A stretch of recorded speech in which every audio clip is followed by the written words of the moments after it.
Hello everyone, welcome. I'm Robert, and today I want to discuss Bloodborne, the board game. And this is my first CMON game since I started the hobby. I've been doing this since 2020. I know it's not that long, but anyway, we know that CMON's a big player in this space, and they have tons of high-profile games out there. I bought this on sale a couple of years ago, sat in my shelf of shame, but I'm trying to go through some of my games in that pile. And I finally pulled this out and started playing it this past week. I have played the video game, just so you know. So you'll be able to see my perspective from that. Okay. Obviously, this is only from a solo perspective, and I've played. My experience with the game so far has been just playing the Long Hunt campaign, which is the recommended campaign that you start with when first playing the game. So I successfully finished that campaign twice using different characters, but each time, every time I played this game just with one character, and then I also played the Growing Madness campaign, okay, which is the one that comes after that. So this is basically a dungeon crawler adaptation of Bloodborne, the video game, and the way it works is you pick a campaign. There's 4 campaigns included in the base box, okay? And you pick a character, and then you play 3 missions in a row. Each campaign is comprised of 3 missions. You play them in a row, and each mission will have its own objectives. If you die in the middle of one of those missions, you lose the entire campaign. There's no, you have to start over, okay? So you pick a character, and you grab a campaign, and you go. It's 3 missions total. And, the equipment that you gain and improvements that your character gains carry out between the missions. How you're going to improve your character is your 12 card deck, okay, which you can think of it as your character stats, okay, in a way. These cards are what you use for your actions to move around the map, to carry out combat, mostly, okay? These cards, you're gonna, you start with a very basic deck. It's not that special, but then as you defeat enemies, you gain currency to gain better cards, okay? And also as you complete campaign missions, you're gonna gain loot, equipment, just things, more toys for you to puzzle with the combat here. And the way that combat works is you have your character dashboard, okay? So you have your character dashboard, and you have you have a ranged weapon, a pistol, okay? This is one that I gained later in the campaign, but each character starts with a basic weapon, and then you have your trick weapon. That's what makes your character unique, right? So you have 2 sides for each weapon, and then as you add attacks, you put them in the slot of your choice that's available, and then that'll determine the speed of the attack, how much damage the attack does, and then there's other special effects, okay? Actions are very precious in this game. You get 3 cards per turn that you need to, every time that you do an action to move, you discard a card. Every time that you do an action to attack, you have to discard a card and basically put it on your dashboard. So each action is very precious, okay? So there's definitely an element there of hand management. And then there's also a timer, okay? So you don't have infinite time to just explore the map. There is an objective that you need to complete in order to move on to the next mission. So you will have some time to kill enemies and collect experience and complete side quests to gain loot, but you do have to tackle the main quest, because once you reach the end of this track, the mission's over, okay? So you have to be very mindful of your time. You'll face basic enemies that'll spawn around the map. There's the bosses too, and enemies act using this enemy action deck. So you flip every time the enemy attacks, you flip an action card, and you flip it at the same time. So you never really know exactly what the enemy will do. However, as the enemy reveals cards from its action deck, you'll be able to figure out or kind of narrow down which actions they'll do. So you kind of learn the pattern of or the chances of which because of the distribution of types of enemy actions, you're going to have a better idea the more you go through the deck. until you have to reshuffle it. And once you reshuffle it, you start over, and you're going to be completely in the dark as far as what the enemy will do. Okay, so very interesting combat, very puzzly. Okay. But I'll get into that stuff later in detail. But yeah, that's basically the gameplay overview of how things work in this game. Now let's move on to what I think. One of the first things that I want to get out of the way, that it really is one of my only negatives, really, is the rulebook. I think the rulebook could have used a bit more work. There definitely is room for improvement there. Throughout my experience with the game, there were tons of things that are not addressed by the rulebook at all. I definitely recommend that you read the FAQ, the official FAQ. Those first 2 pages there, they answer a lot of things already that came up throughout my experience playing the game. There were only a couple other questions that were not addressed there that I had to look up on Board Game Geek. But what I'm trying to say is you're definitely going to have to visit Board Game Geek or check out the FAQ for answering some questions. So rulebook could have used a bit of work. And a rulebook is not the most intuitive either. The gameplay loop is not that complicated, honestly. This game took a bit of work to learn, okay? But so it's not the easiest game to learn. There's a couple areas with like typos and errata and things like that, especially in the expansions. It looks like this copy that I got had some of the errata implemented into it, which is great. There's a slight amount of there's a slight lack of polish with the game. Okay, that's what I'm saying. But really, those are my only complaints because I have had a blast with this game. Okay, this game has been super fun. Okay, so one of the things I love the most about this game is the fact that you can play it just controlling one character. Okay. A lot of these dungeon crawlers or RPGs demand that you control multiple characters, and sometimes they're poorly balanced or don't even allow you to control one character. So I was reading, the commentary on the game, or what people think of this in Board Game Geek, and one user put it very well in a comment I read. This game is if you play with just one character, that you're a first-class citizen, okay? It's just so well balanced and made for especially playing with one character. You don't feel that you're compromising anything in any way by just picking one character. And it's beautiful not having to worry about the extra upkeep that comes with controlling 2 characters, okay, or more. So I love that. I know that some people, if you want to, you can control multiple characters. I really just don't see the need, and I've loved my experience so far with it.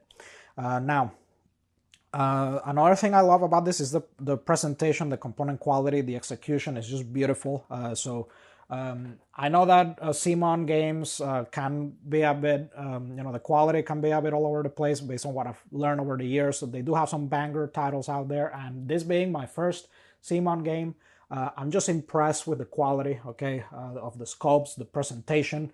I wish they had, as far as the errata stuff I mentioned earlier, I wish they had polished, the game had been a bit more polished in that area, but it's just beautiful. It has an amazing table presence, and surprisingly, for a dungeon crawler that has a map that spreads as you play, I was able to fit it in a pretty small area. This is a 34 by 30 table, and I was able to fit everything except, the actual game box and the miniature trays. I have those to the side, but I was able to fit the entire thing, the hunter board, this table here, the tokens, the decks, everything fits in this table, and I love that. I love that I have a sprawling dungeon crawler that I'm able to fit in an area.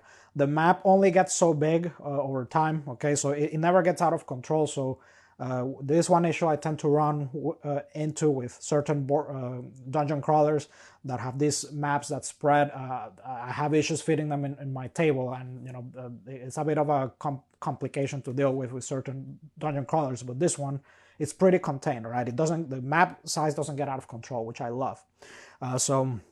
Great gameplay with just one character. Nice table footprint for what it is. It feels like a huge experience, yet it's not exaggerated. It's not as much of a table hog as other games. I love the format of this game where it's a short campaign. So another big issue with these big miniature Kickstarter games is that the commitment of playing entire campaigns that are 20 plus 50-hour affairs. I don't tend to gravitate towards that. I love that this has those self-contained campaigns of just you pick a campaign deck, you go through it, you get your 3 sessions, that's it. And just from my experience playing the Long Hunt, the basic campaign, which I played twice using different characters, the experience was pretty different every time because the tiles that you reveal as you play each mission will vary. You'll reveal different objectives. The character that you play, the hunter that you play already, that brings variety. There's 4 hunters included in the base box, but you can add more with expansions. But just the hunters that are included, just picking a different hunter changes the dynamic of the gameplay already. Okay, I love the combat in this game. I love how precious the actions are. Having those 3 actions per turn, it really you have to really sit and think. You can't just hack and slash your way through the dungeon, all right? You have to really sit and think because you have that timer that you have to deal with, okay? It really gave me some Mage Knight vibes, okay? Because I had heard of that in the past, before I bought the game, some people said that. I agree completely. These have some Mage Knight vibes with your hand management, the puzzliness of the combat, the diceless aspect of it. It's just great. It really gives those vibes, okay? I also think that this is just such a good board game in its own right, even if you separate the IP from it. I know that some video games tend to have this this bad this bad reputation. Video game adaptations to board games tend to be poorly executed. I think this is a labor of love, and it shows even with the typos here and there with the errata. This is just a great dungeon crawler and just a hardcore board game. Okay, it's just really well executed. Some video game adaptations tend to be a bit they can be a bit too simple. Okay, because sometimes they're targeted at folks that are not necessarily board gamers. But I think this is just one of those cases where it pleases both crowds, both fans of the video game. And I did like the video game a lot, by the way. I do think the elements, how it translates to board game in board game form is just great. Okay, the only thing that lacks is you're not gonna be able to recreate the campaigns of the video game bit by bit. That's the only thing missing. If you wanted that, that's not here. It's more of like a dungeon crawler one-off experience in 3 missions in a row. So you're not going to be able to recreate the video game beats of the story. That's the only thing missing in my opinion. But the combat, the attack speeds, the staggering, I think this system did an amazing job of expressing the video game in board game form. It's just really good. And again, just a great board game in its own right, even when you separate the video game IP from it. I also think that the core box itself, there's plenty here to explore. I've only played the first 2 campaigns, the first one being played twice, and I lost some time, so I had to reset. So I played that multiple times while getting a hang of the rule set, and I've only gone through half of it, and there's other combinations. I could play those missions again with the different hunters that are included in the box. I've only experienced 2 of the hunters that are in the box so far. Okay, so there's a lot of replayability in this box. I have not gotten bored of this at all, and I have 2 campaigns to go. Just from all of that, I've played like I would say 15 to 20 hours of the game. The games take I would say 45 minutes at the least to hour and a half range. I do like to sit and think of my actions again, because I've lost many times to getting too cocky, exploring the dungeon and not paying attention to the timer. So yeah, that makes the games take a bit longer, just sitting and analyzing how I'm going to use my hand. But I just love how thinky this is. All right, it's not like an arcadey, a casual dungeon crawler. You do have to succeed here. You do have to sit and think of how to best use your actions. I love how much variability there is as well, thanks to the fact that each of the bad guys here, they have two sides. So you start each mission by randomly choosing a side, which changes their behavior, their attacks, and also the what cards you're gonna see through each campaign playthrough for improving your deck. That's gonna change. There's also, again, when you shuffle the tiles, the tile deck for you to explore the area is randomly generated each time. And there's going to be different random tiles added that you're going to explore, and also which tiles will show up and which objectives you're going to be able, which side quests you're going to be able to complete. All of those factors just add so much variability. And I also, the only expansion, and there's tons of expansions that bring more campaigns, more hunters, more enemies for variety. And the only campaign that I have, the only expansion that I have is Chalice Dungeon, which I'm yet to try. Basically, that makes it so that instead of playing 3 missions in a row campaign, you can just play one-off dungeon crawling sessions. So I'm excited to try that. But I can wholeheartedly recommend this game. This is amazing. I've had such a blast, and I'm excited to keep playing it. And I'm excited to try the Chalice Dungeon expansion. And this is one of those games that I would not mind owning everything for it. The only issue is the shelf space. These expansions have pretty big boxes and it's tons of miniatures. Yeah, so if it wasn't for that, I would hunt everything for this game. But so far, with just the Bloodborne base game and the Chalice Dungeon, I think there's tons of content there for me to explore. And if I see the expansions on super cheap, I'll probably pick them up. But yeah, I love this game. This was a super pleasant surprise, and it just ticks so many boxes for me. Dungeon crawling, puzzle combat, diceless puzzle combat, being able to, the RPG elements and just being able to control one character, the dark gothic theme of the game. This game just sings for me. It's just amazing. Really, really, really a good game. Wholeheartedly recommend this game. Alright, so just a little bonus after I recorded that previous segment, since I have played the Chalice Dungeon expansion, and I just want to give you my 2 cents on it.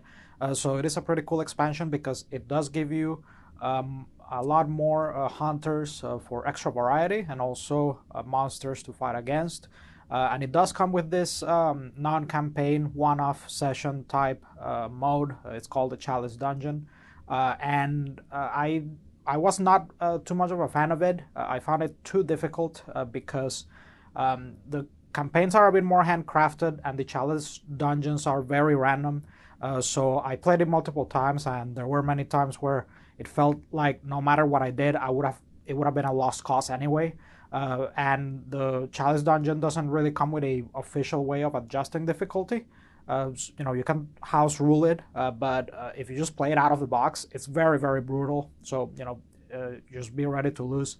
I think an easy way to adjust it would have been some kind of extension for the timer, or